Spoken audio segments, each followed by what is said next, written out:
Bismillahirrahmanirrahim. Bara'atum minallahi wa rasulihi ilal ladzina ahadtum minal musyrikin. Jadi kita sampai di surat At-Taubah. Taubah itu artinya pengampunan. Taubah itu artinya pengampunan. Jadi ini didasarkan pada di dalamnya nanti ada kisah di tengah-tengah surat nanti tentang orang-orang beriman yang memohon pengampunan kepada Allah karena khilaf, ya, karena khilaf hanya karena bukan karena tidak sholat, bukan karena tidak zakat atau tidak haji, bukan, hanya karena waktu ada perintah perang, kemudian ada dua orang nanti ceritanya di sana itu yang tidak berangkat perang gitu, ya entah karena kesibukan atau apa. Tapi itu buat mereka sudah sebuah kesalahan yang harus ditobati dengan luar biasa. Nah, jadi surat At-Taubah ini tentang pengampunan dan beberapa juga tentang bagaimana Allah mengarahkan kita untuk menjadi orang-orang yang ahli bertobat. Surat At-Taubah ini surat yang diturunkan di periode Madinah, jadi disebut sebagai surat Madaniyah. Ada 129 ayat. Kalau dalam Mushaf Utsmani ini surat At-Taubah urutan ke-9 ya. Bara'atum minallahi wa rasulihi ilal ladzina ahadtum minal musyrikin. Jadi inilah pernyataan pemutusan hubungan dari Allah dan Rasulnya kepada orang musyrik yang kamu telah mengadakan perjanjian dengan mereka. Jadi orang-orang yang mengadakan perjanjian tapi kemudian mereka menyalahi perjanjian itu, termasuk misalnya perjanjian Hudaibiyah, baik Hudaibiyah 1 maupun Hudaibiyah 2, di mana umat Islam terutama di masa itu yang dipimpin Rasulullah Muhammad SAW itu begitu teguh pada perjanjian itu ya, sampai pada saat ada kisah bagaimana putrinya Rasulullah itu hijrah, kemudian waktu itu kan ada perjanjian siapa saja yang lari dari akan dikembalikan dan lain sebagainya, begitu dikembalikan sama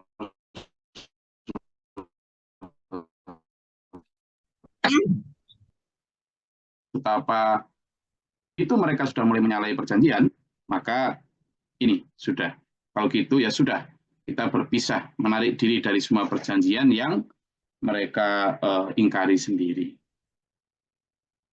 Fasihu fil ardi arba'ata asyhuri wa'lamu annakum ghairu mu'jizillahi wa annallaha mukhzil kafirin.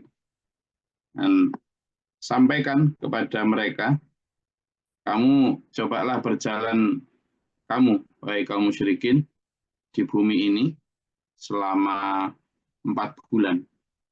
Dan ketahuilah bahwa selama 4 bulan itu kamu tidak akan dapat melemahkan Allah. Wa anallahu mukhzil kafirin, bahkan Allah yang akan menghinakan orang-orang kafir, orang-orang musyrik karena ini. Jadi yang dimaksud di sini pengumuman ini adalah di mana bulan-bulan haram itu ya, arba'ata asyhur itu menjadi bulan-bulan yang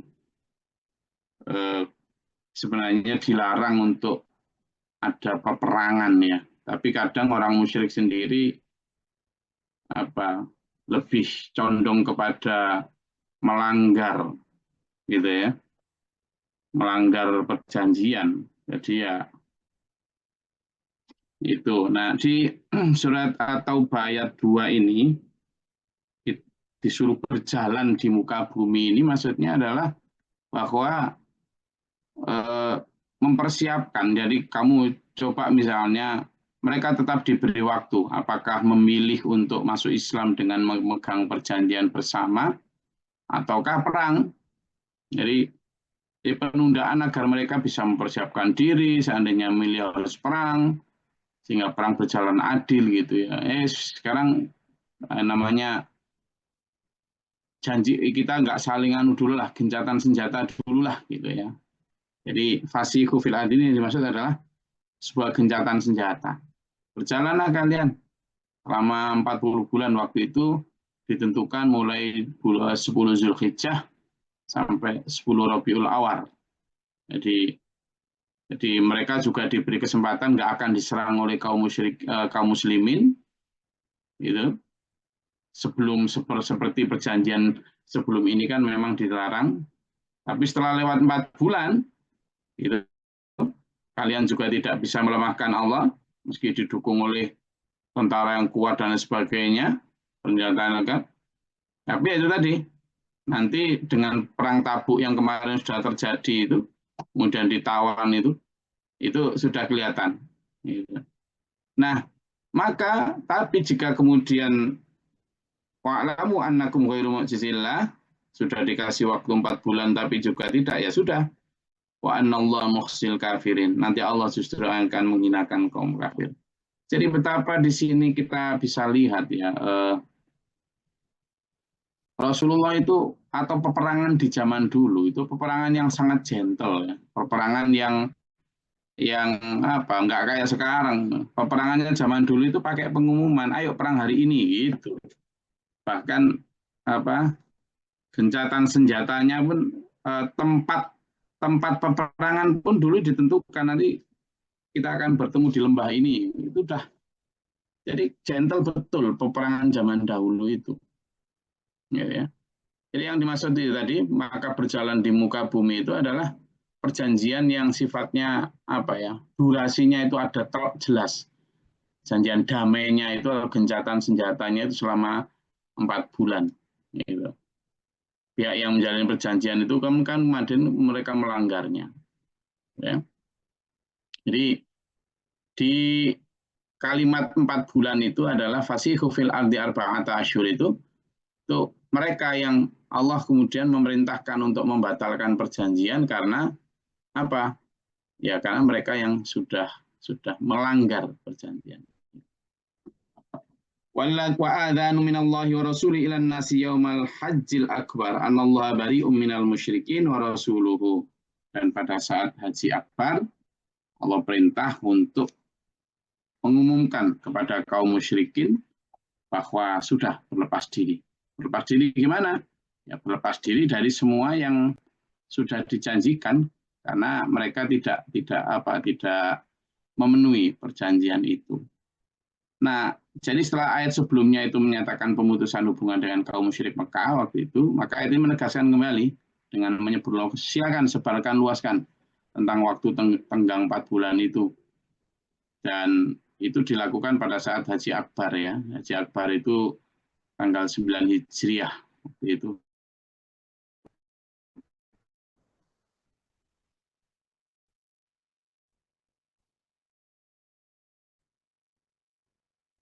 Dan dilepas dibetulkan, dan itu belum Fathul Mekah ya, belum Fathul Mekah. Silakan, tapi kalau kamu nggak mau bertobat, ya sudah, gimana maunya? Gitu. Nanti kamu akan menghadapi serangan kami, jangan salahkan, soalnya sudah dikasih waktu 4 bulan itu untuk berpikir apakah mau mengikuti Islam, ataukah mau lanjut perang. Kalau lanjut perang ya kamu punya waktu untuk itu. Nah, di beberapa tafsir itu diceritakan bahwa pemberitahuan pada saat hari Qoban itu Allah Rasulnya berlepas diri dari mereka. Ya, jadi kalau kalian kembali mau menerima kebenaran, tinggalkan kemusyrikan itu. Maka itu lebih baik bagi kalian. Di sini disebut bahwa fa in tubtum bahwa khairul lakum. Ya, jadi jika kamu kan di sini disebutkan wa adzan minallahi wa rasuli ilan nasi yaumal hajjil akbari annallaha bari'um minal musyrikin wa rasuluhu. Dan coba umumkan adzanun. Jadi adzan itu artinya mengumumkan. Kalau kita sholat itu kan diadzani itu, adzan itu hanya pengumuman, panggilan lah dari Allah dan Rasul para manusia pada Haji Akbar kan banyak kumpul itu ya. Pada orang musyrik bahwa Allah berlepas diri. Tapi toh demikian, fa in tubtum fa huwa khairul lakum. Tapi jika kalian ada mau bertobat, itu lebih baik untuk kalian. Tapi fa in tawallaw fa'lamu annakum ghairu mu'jizillah. Tapi jika kalian berlepas diri, tidak mau, masih mau lanjut, ya sudah, gitu. Tapi kalau kalian lebih baik, kalian bertobat dari kesyirikan dan pengkhianatan kalian itu, kemudian menerima Islam, enak kamu selamat dunia akhirat, gitu kan, kebahagiaan. Tapi jika berpaling tidak mau, ya sudah, kalian tidak akan dapat melarikan diri dari Allah, kamu juga nggak bisa melemahkan Allah, dan pasti Allah akan memberi pertolongan pada orang beriman dan pasti akan menolong. Kemenangannya pasti menolong, dan kalian di akhirat nanti akan dapat azab yang pedih. Nah, di beberapa ayat ini itu sebenarnya betapa Allah masih menyayangi. Sekafir apapun kamu itu masih disayangi sama Allah. Masih diberi kesempatan lagi. Makanya di sini yang basyiril ladzina kafaru bi'adzabin alim. Tapi bagi orang-orang yang tidak mau, kasih kabar gembira katanya. Padahal bi'adzabin alim, dengan siksa yang pedih. Kan kamu yang minta. Ya sudah, kabar gembiramu adalah siksa yang pedih nanti di akhirat. Tapi illalladzina, lagi-lagi dikasih kesempatan. Kecuali alladzina adu minal musyrikina tsumma lam yanqusukum syai'a wa lam yudzahiru 'alaikum ahadun. Kecuali bagi orang-orang yang punya perjanjian damai dengan kamu, lalu mereka juga tidak membantu musuh-musuh kamu seorang pun, gitu. Mereka juga tidak mengurangi si perjanjian, tetap teguh, konsisten dengan butir-butir perjanjian yang sudah disepakati, dan mereka tidak melanggar sama sekali. Mereka juga tidak pernah membantu orang-orang yang memusuhi Islam. Maka fatimu ilaihim ahdahum ila muddatihim. Maka penuhilah janjinya. Jangan kau kurangi juga. Kalau kamu berharap mereka tidak mengurangi janji, kamu ya jangan mengurangi janji. Sampai batas waktunya. Karena setiap koalisi perjanjian yang beberapa waktu lain saya sampaikan itu bahwa Nabi Muhammad SAW luar biasa ya dalam membangun kekuatan. Menyadari bahwa kekuatan di umat Islam sendiri secara kuantitas maupun kualitas untuk perang itu kurang, maka membangun koalisi dengan kabilah-kabilah di Jazirah Mekah itu banyak kan tersebar suku-suku itu. Nah, di situ biasanya perjanjian intinya adalah pertama tidak saling menyerang, yang kedua ya tidak saling menyerang atau saling mengganggu, yang kedua yang penting adalah akan saling membantu. Jadi jika kelompok dari Nabi Muhammad diserang, maka kelompok yang angkat perjanjian akan ikut bela. Sebaliknya jika kelompok mereka diserang, maka Rasulullah juga akan membela. Nah itu sudah terjanji dengan kaum itu. Nah yang saya maksud di sini adalah itu. Kecuali kalau untuk orang-orang yang melakukan perjanjian dan mereka tidak pernah mengurangi perjanjian, mereka juga tidak pernah membantu orang-orang yang memusuhi Islam, maka kata Allah fatimu ilaihim ahdahum. Penuhilah janji dengan mereka ila muddatim sampai batas waktunya. Innallaha yuhibbul muttaqin. Sungguhnya Allah menyukai orang-orang yang bertakwa. Gitu loh. Nah, kalau dari situ kita bisa belajar. Sampean dan saya itu hanya disebut bertakwa kalau memenuhi janjinya. Kalau suka ingkar janji berarti bukan orang bertakwa, tapi orang apa? Munafik. Satu di antara cirinya itu. Dan Rasulullah berat ya kalau misalnya bahkan perjanjian Hudaybiyah itu banyak sahabat yang nggak ini loh ya nggak setuju loh ya nggak setuju. Oh ya, karena memang seolah-olah isi perjanjian itu melemahkan apa ya membuat posisi umat Islam itu nggak pas gitu. Ya, misalnya saya minta tunjukkan apa beberapa isi perjanjian Hudaybiyah itu ya. Satu, kedua belah pihak bersedia menghentikan gencatan selama 10 tahun. Tapi ternyata mereka juga enggak ya. Kedua, setiap orang bebas memilih untuk menjadi pengikut Nabi Muhammad SAW atau kaum Quraisy. Tiga, kaum Quraisy yang datang kepada Nabi Muhammad tanpa izin keluarganya akan dikembalikan ke Mekah. Nah ini yang sangat dianggap berat oleh umat Islam di Madinah waktu itu. Tapi ya sudah, Rasulullah melihat celah yang lebih besar. Ya. Yang ketiga, yang keempat, kaum muslim yang berbalik dan mendatangi kaum musyrik Quraisy tidak akan dikembalikan. Nah ini kan kalau orang musyrik datang kepada Madinah tanpa izin keluarga, maka Nabi Muhammad harus mengembalikan ke Mekah. Itu. Tapi sebaliknya, yang kemana? Kaum muslim itu yang sudah di Madinah lalu balik ke kaum muslim Mekah, maka orang Mekah tidak harus mengembalikan. Gitu kan? Yang kelima, tahun depan kaum muslim dapat masuk Mekah untuk melakukan tawaf selama 3 hari. Biasanya kan diganggu tuh. Yang keenam, disebutkan selama 3 hari itu penduduk Quraisy akan mundur ke bukit-bukit. Jadi selama misalnya ada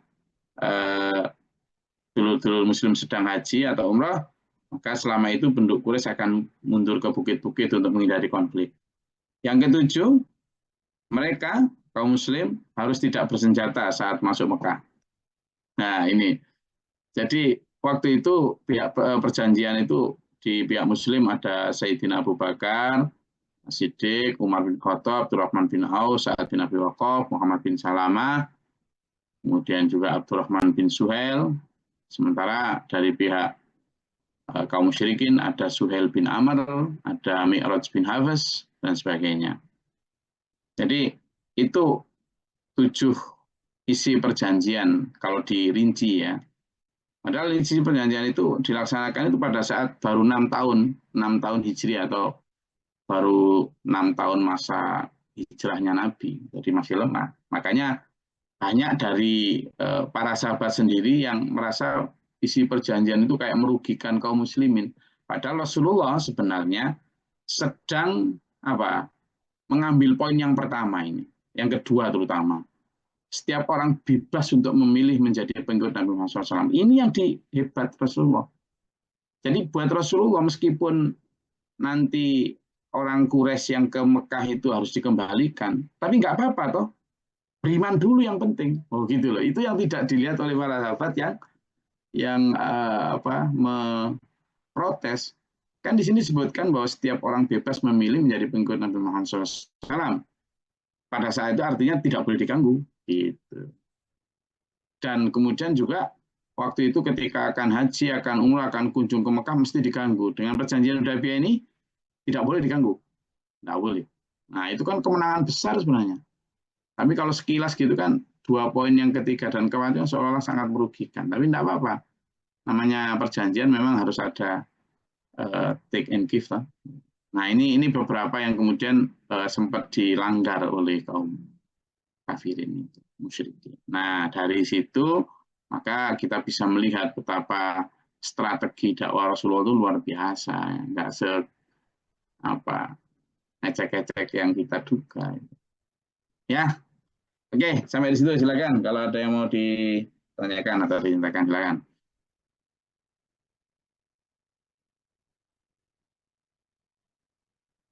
Kita hari ini dapat ilmu atau pengetahuan baru tentang perjanjian.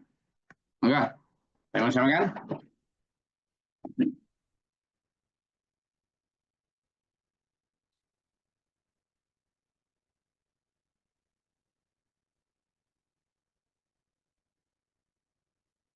Atau sahurnya kebanyakan sehingga ngantuk.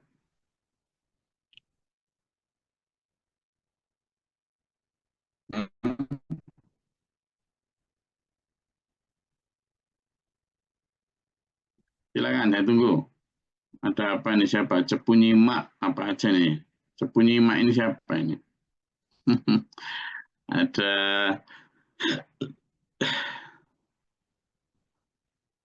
kalau namanya nama samaran gitu ya, nggak kelihatan ini. Ada lagi? Silakan. Mau disampaikan terkait ayat 1 sampai ayat 4 surat At-Taubah. Nanti ini surat At-Taubah ini nanti seweru ya, di dalamnya itu banyak sekali tidak hanya kisah tapi hal-hal yang terkait akidah, terkait dengan standar-standar kebenaran, terkait dengan banyak ini nanti di ayat-ayat selanjutnya. Nanti kita akan benar-benar kalau kita buat kaca untuk diri kita gitu, kita akan masuk loh kok gitu ya, kok gitu itu nanti. Padahal memang yang benar justru itu gitu. Nanti di surat At-Taubah itu akan kita apa telusuri satu persatu itu. Dibelajati lah, sama siap-siap aja di sepanjang surat At-Taubah ini dibelajati. Oke, silakan. Siapa yang mau silakan tanya? Izin Gus. Assalamualaikum. Ya. Waalaikumsalam. Silakan bagaimana? Iya, Gus, kenapa di dalam surat Al-Taubah tidak ada pembacaan Bismillahnya, Gus? Terima kasih, Gus. Kenapa di dalam surat At-Taubah kok nggak ada Bismillahnya gitu ya? Iya, tidak diawali dengan Bismillah. Tidak seperti Nah, surah-surah yang lainnya. jadi surat At-Taubah itu ada beberapa alasan ya menurut mufassirin ya, para mufassir. Pertama, surat At-Taubah itu berisi pernyataan perang. Sedang Bismillah itu kan bermakna rahmat dan cinta kasih Allah. Yang kedua juga surat At-Taubah itu ditujukan untuk orang-orang kafir, munafik yang jauh dari rahmat Allah, sehingga menurut para mufassir ini tidak pantas dimuliakan dengan kalimat basmalah, karena memang orang-orang yang sudah nanti dilihat ya di surat At-Taubah itu betapa murkanya Allah dan Rasulnya kepada beberapa orang, terutama orang munafik justru. Orang munafik itu siapa? Orang-orang Islam sendiri yang syahadat, sholat, puasa, zakat, haji gitu ya, akan memimpin ngaji, mendirikan masjid, tapi jadi duri dalam daging gitu loh, suka melemahkan semangat jihad, suka membuat fitnah di tengah-tengah umat, gitu ya. Kayak gitu, cinta hartanya luar biasa, tapi mereka ya syahadat, sholat, puasa, zakat tadi. Sampai mereka itu nanti di beberapa itu, jangan sholati mereka Muhammad, gitu. Nah, sehingga ada yang mengatakan tidak pantas orang-orang kayak gitu awalnya di surat. Yang ketiga, surat Taubah itu merupakan pemutusan perjanjian damai yang kita baca tadi dengan orang-orang kafir yang telah melanggar perjanjian. Dalam tradisi Arab ya, itu surat perjanjian itu tidak diawali dengan basmalah. Kemudian surat At-Taubah itu diterima dari malaikat memang tanpa bismillah. Nah, ayat-ayat lain itu dengan bismillah.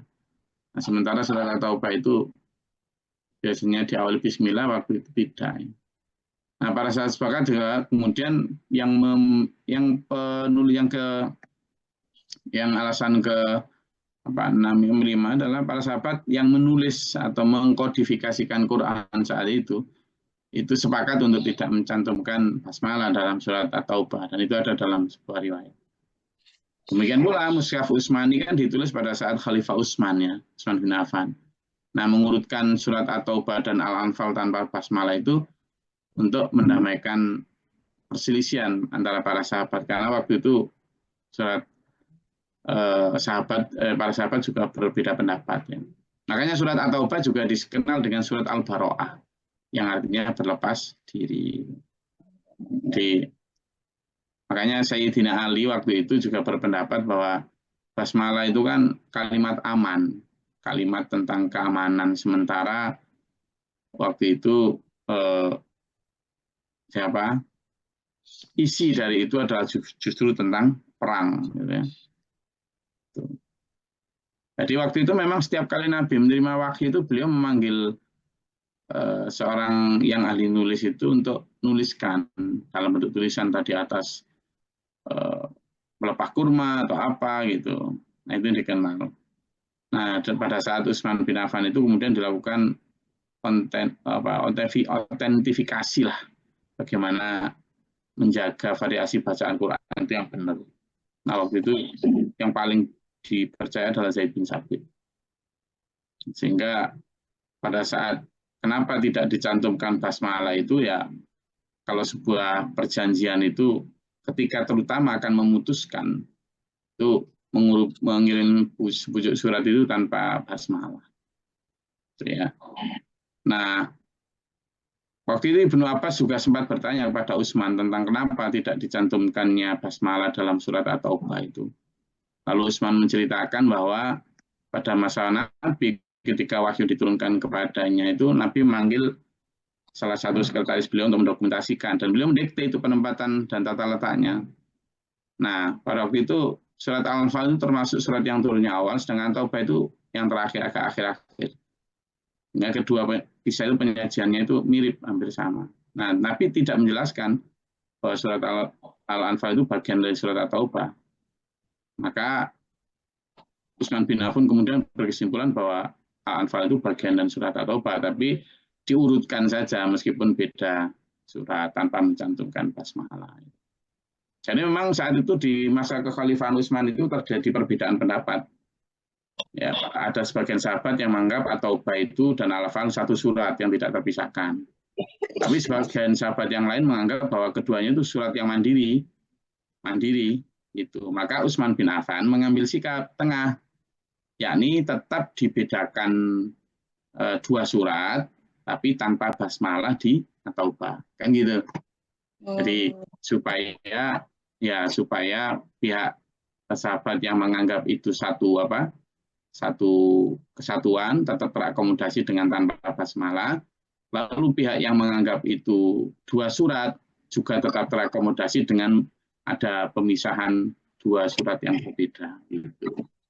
Itu cara Utsman dalam mendamaikan dua sahabat itu. Dan memang Ibnu Abbas sendiri menyatakan bahwa waktu dia bertanya ke sahabat Ali kenapa tidak dicantumkan, lalu sahabat Ali juga menjelaskan bahwa basmalah itu kalimat yang aman, sementara Taubah itu surat tentang perang, tidak aman, sehingga itu tidak bisa disatukan. Ya. Nah, sementara basmalah itu mengandung tentang rahmat, kasih sayang, sementara Taubah itu bicara tentang kemarahan. Oleh karena itu antara rahmat dan kemarahan tidak bisa disatukan. Itu menurut pendapat Ali. Gitu. Ya, ada juga pendapat Imam Sufyan mengatakan basmalah itu rahmah sama. Intinya begitu. Oke. Demikian pula Malaikat Jibril ketika menyampaikan tentang surat At-Taubah itu juga tidak diawali dengan basmalah. Itu beberapa penjelasan Bu Mala. Gus. Ya. Assalamualaikum warahmatullahi wabarakatuh. Waalaikumsalam. Mengenai ayat surat At-Taubah ayat 4 Gus, bahwa Allah menyukai orang-orang yang bertakwa. Dan di surat Al-Anfal juga di ayat 29 itu Allah memberi orang-orang bertakwa itu furqan atau petunjuk. Ngapunten Gus, apakah furqan itu suatu kepekaan seorang yang bertakwa? Ngapunten. Jadi sebenarnya Furqan sendiri, Al-Furqan itu ya, itu kan makanya pembeda, disebut pembeda. Makanya Umar bin Khattab itu juga memiliki gelar Al-Faruq. Itu kan karena ada pembeda, sehingga Al-Furqan itu, tapi Al-Furqan itu juga dikasih nama dengan nama Al-Quran ya. Karena dia pemisah yang benar dengan yang batil. Jadi nama lain dari Al-Quran itu juga Al-Furqan. Nah, itu menjadikan bahwa Al-Furqan itu bicara tentang nilai-nilai kejujuran, tentang keadilan, tentang kasih sayang, tentang ketaatan kepada Allah, dan lain sebagainya. Nah, yang ditanyakan Mas Wahid tadi gimana? Sorry, maaf. Yang pertama tadi. Apakah Al-Furqan itu merupakan peka terhadap sesuatu, yaitu antara batil dan kebenaran dan kebatilan. Itu Gus. Ya, betul. Memang betul ya. Betul. Jadi makanya itu menjadi satu gelar Umar itu, karena Umar itu sangat peka, sangat dia itu sangat pandai mencium ketidakberesan, itu pandai itu. Makanya orang-orang yang munafik itu kalau ketemu Umar itu minggir terus, karena gampang kamu ini gitu.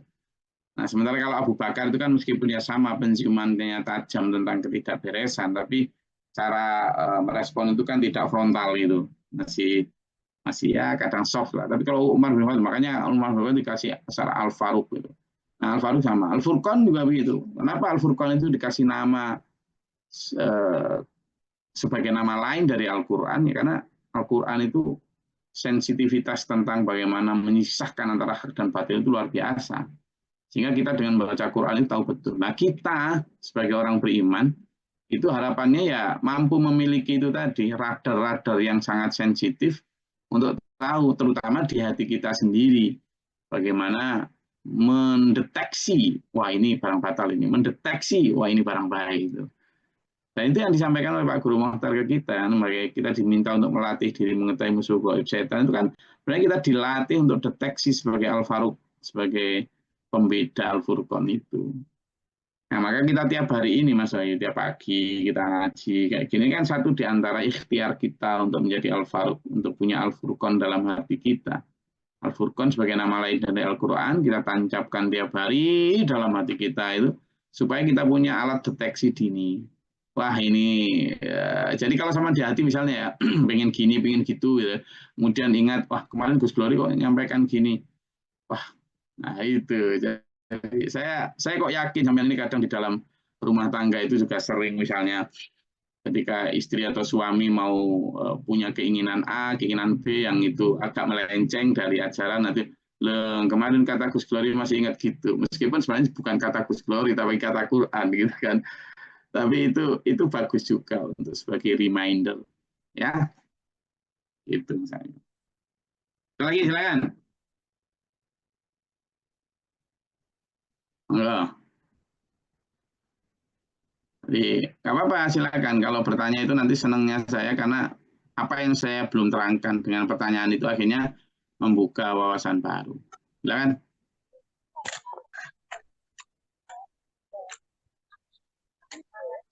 Apa Mas Kasno silakan.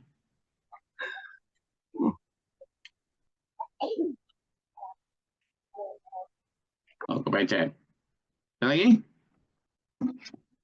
Yang mau bertanya? Menyampaikan sesuatu tentang ayat ini?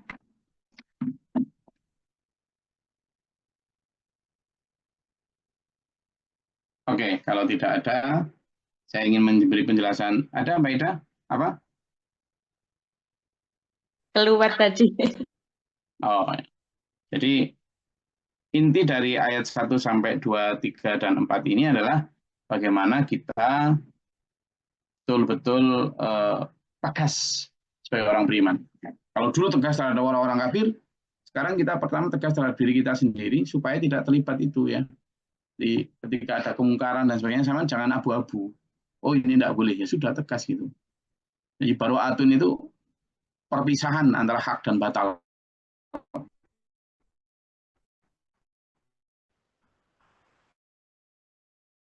Harus jelas, harus orang beriman begitu, sesuatu yang nggak jelas. Putih ya putih, hitam ya hitam gitu. Ya, supaya umat ini nggak terombang-ambing. Dan saya sebagai orang beriman, insya Allah kita harus benar-benar belajar tentang bagaimana mendidik diri untuk tegas di dalam hal hak dan batal. Pilihlah yang hak, tinggalkan yang batal. Semoga Allah merahmati kita dalam surat Al-Mustaqim.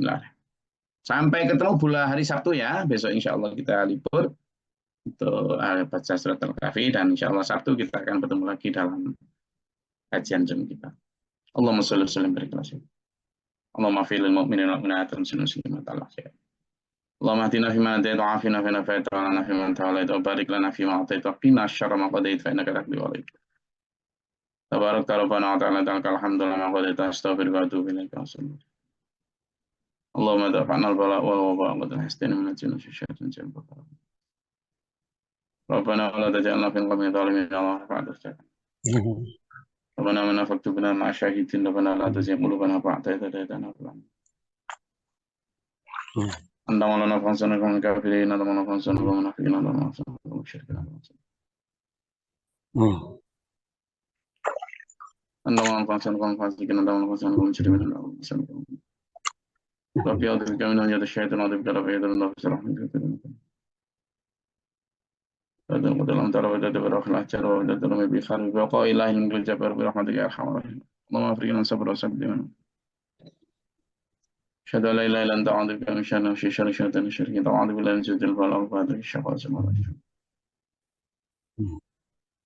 ربنا هب لنا من أزواجنا وذرياتنا قرة أعين واجعلنا للمتقين إماما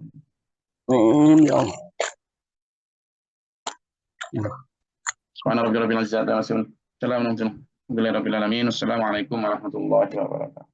Allahumma arhamna bil Qur'an waj'alhu lana imaman wa nuran wa hudan wa rahmah.